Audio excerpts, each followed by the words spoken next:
Жашоодо биз көп суроолорго жооп издейбиз. Бирок дайыма эле туура жоопту таба албайбыз. Кудайдын сөзү биздин ар бир сурообузга жооп берет.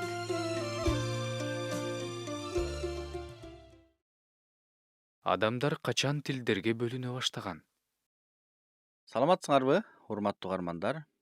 Бүгүн биз сиздер менен адамдар качан тилдерге бөлүнө баштаган деген суроонун үстүнөн ой жүгүртөбүз. Кудайдын сөзү бул суроого кандай жооп берет? Башталыш китеби 11-бөлүмдө адамдар эмне себептен ар кандай тилдерде сүйлөп калгандыгы жөнүндө жооп берет.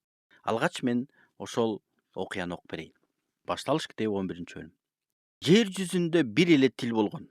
Адамдар бир эле тилде сүйлөшкөн.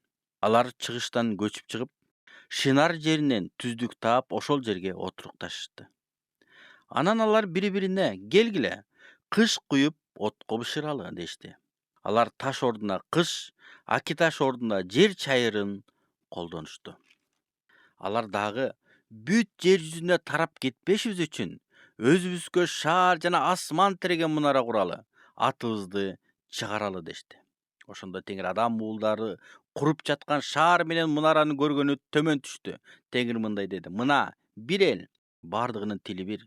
Булардын баштаган иши ушул. Булар кылам дегенинен кайтышпайт. Төмөн түшүп баралы да бири-биринин тилин түшүнбөгүдөй кылып, ошол жерде булардын тилдерин аралаштырып салалы." Ошентип Теңир аларды ал жерден бүт жер жүзүнө таратып жиберди. Ошондо алар шаар курууну токтотушту. Ошондон улам ага Бабыл деген ат берилди. Анткени Теңир жер жүзүндөгү бардык тилдерди ошол жерде аралаштырды. Теңир алардын бүт жер бетине ошол жерден таратып жиберди деген окуяны окуйбуз. Эң башында бир эле тилде сүйлөгөн. Бүгүнкү күндө көптөгөн талаштар бар. Кайсы тилде сүйлөгөн десе, ар бир эл балким бул тилде, биздин тилде деп, ошол тилде сүйлөсө керек деп айткан адамдар бар. Бирок кайсы тилде сүйлөгөндүгүн эч ким билбейт. Ошол учурдан баштап адамдар ар кандай тилдерде сүйлөп калды. Эмне себептен Кудай ал тилдерди, бир тилди көп тилдерге бөлдү? Эмнеге? Эмне түрткү берди?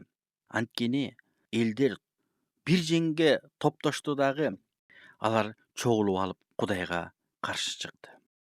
Качан Нух пайгамбар топон суудан кийин кемеден чыгып, анан Кудай аны менен сүйлөшүп атканда, Кудай Нух пайгамбарга мынтип айткан эле. Бул Башталыш китеби 9-бөлүм 1-аят. Ошондо Кудай Нухка жана анын уулдарына мындай деп батасын берди: "Укумдап, тукумдап көбөйгүлө, жерге толгула." Ал эми 11-бөлүмдөн окуп атабыз. Алардын тили бир болчу.